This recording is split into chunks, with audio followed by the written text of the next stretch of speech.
साथियों नमस्कार। अकाल मृत्यु हो मरे, जो काम करे चंडाल का। काल भी उसका क्या बिगाड़े, जो भक्त हो महाकाल का। जय महाकाल। साथियों, आज महाकाल आपसे आह्वान करने आया है, आपको जगाने आया है। विगत 9 महीने से चल रही प्रक्रियाओं की पीड़ा को समझाने आया है। हमारी बातों को गौर से सुनेंगे। आज आपको पता है कि हमने जो परीक्षा दी थी 21 और 22 सितंबर को, उसको 1 साल पूर्ण होने जा रहे हैं। इन 1 सालों में बहुत सी परिस्थितियां बदल चुकी हैं। हमारा ध्यान किताबों से हट करके माननीय उच्च न्यायालय में चल रही कानूनी प्रक्रियाओं की ओर अवगत हो गया है। आज हम उस स्थिति में हैं कि हमें नौकरी मिलेगी या हम किताबों की ओर वापस लौट जाएं।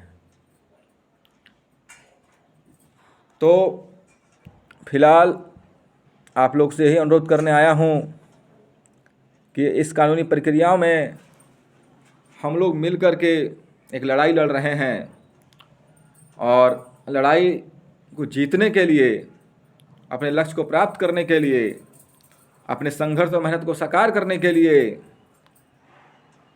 हमें आर्थिक सहयोग की ज़रूरत है। हमें आपकी मदद की ज़रूरत है, ताकि जो 2229 छात्र इस प्रक्रिया से पीड़ित हैं, इस लंबे संघर्ष से जूझ रहे हैं, उनको माननीय उच्च न्यायालय के माध्यम से न्याय मिल सके। इसके लिए हमें इस लड़ाई को पूर्ण कराने के लिए आर्थिक सहयोग की ज़रूरत है और इस सहयोग को आप करें और हमारी मदद करें। आपके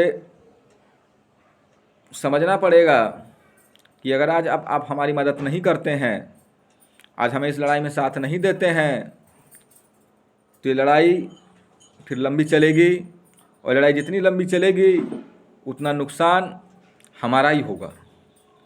आज हर महीने 60 से 80 हज़ार रुपये का लॉस हमें हो रहा है। इसमें हमारी कोई गलती नहीं है।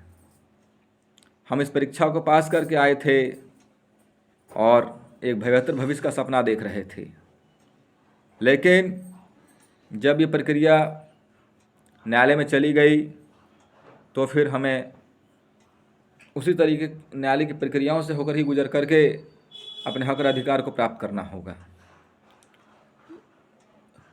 दूसरी बात है कि कुछ लोगों के मन में यह सवाल है कि जब सरकार हमारी तरफ से लड़ ही रही है तो हम इस प्रक्रिया में क्यों शामिल रहें। तो मैं आपको बता दूं कि अगर ये मुद्दा सरकार और जिन्होंने आरोप लगाया उनके बीच होता तो हम इस प्रक्रिया से प्रभावित तो हैं ही, लेकिन इस प्रक्रिया में शायद शामिल नहीं होते। लेकिन हमारे लंबे वर्ष की मेहनत और संघर्ष को हमारे विपक्ष के लोगों ने हमें घसीटने का प्रयास कर दिया।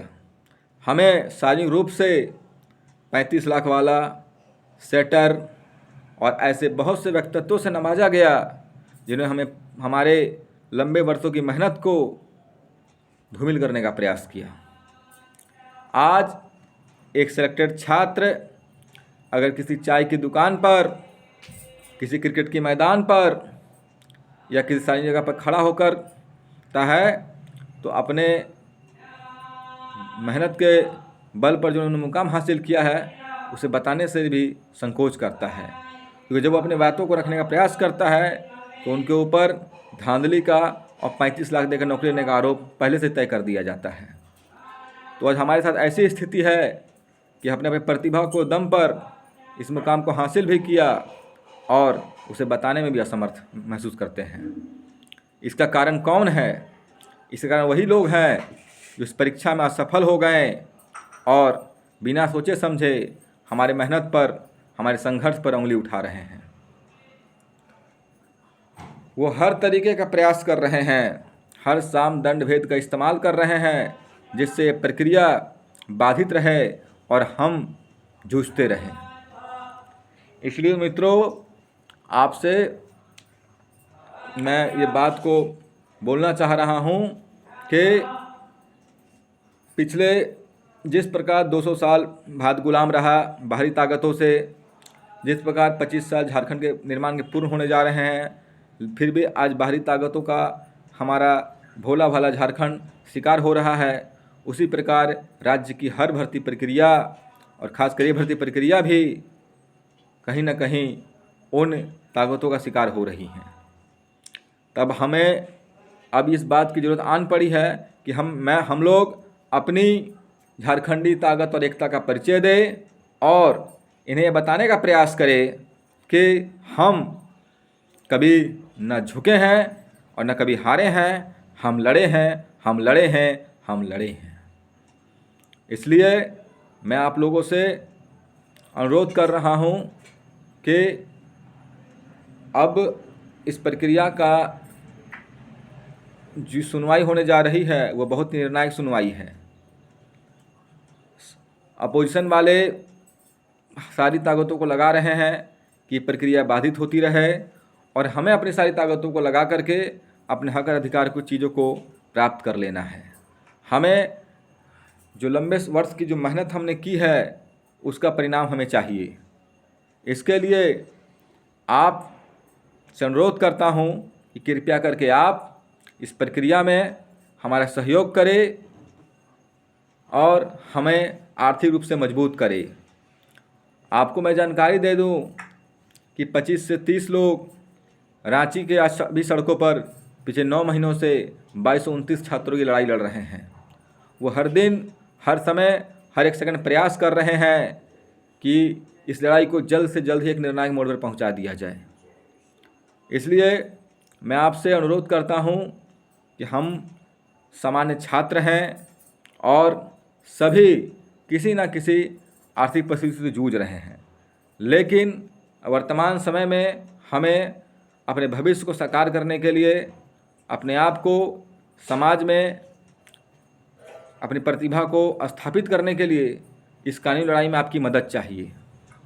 तो कृपया करके आप हमें इस आर्थिक प्रक्रिया में, इस लड़ाई में हमारी सहयोग करें और अपना बहुमूल्य योगदान दे करके इसे प्रक्रिया को पूर्ण करें। और इसके लिए आपके सहयोग की अपेक्षा मैं रखता हूं। और एक बात है कि आप उस दिन को याद करेंगे जब आपने किताबों में बिता दिया, आपने बंद कमरे में अपने संघर्ष को जारी रखा, पूरी जवानी आपने अध्ययन करने में बिता दिया और जब इसका परिणाम आपको मिलने वाला था तब चंद लोगों ने इस पूरी प्रक्रिया को ही बाधित कर रख दिया है। हालांकि ये बहुत ज़्यादा प्रभावी नहीं हो पाएंगे। हम लड़े हैं और जीतेंगे, अब पूर्ण रूप से इस लड़ाई को जीतेंगे। इसके लिए आप हमें आर्थिक सहयोग करें, हमारी मदद करें, और नहीं तो ये लड़ाई कमज़ोर पड़ जाएगी और ये लड़ाई कमज़ोर पड़ गई तो हमारी प्रतिष्ठा और स्वाभिमान पर आँच आ जाएगी और प्रतिष्ठा और स्वाभिमान पर जब आँच आ जाएगी तो जीवन जीने का कोई फ़ायदा नहीं है। इसलिए अब ये हमारे आन बान शान की लड़ाई है, हमारी झारखंडी ताकत की लड़ाई है, हमारी मेहनत और संघर्ष की लड़ाई है, जिसे हमें हर हाल में जीतना है और ये साबित करना है कि हमारा जो 10 महीने का समय बर्बाद हुआ है उसका कारण हम लोग ना बल्कि कुछ लोग थे जो नहीं चाहते थे कि ये प्रक्रिया पूर्ण हो और प्रखंड से लेकर सचिवालय तक झारखंडियों की नियुक्ति हो और एक नए अध्याय की शुरुआत हो। इसी के साथ अपनी बातों को विराम देता हूँ। जय भवानी, जय भारत, जोहार झारखंड।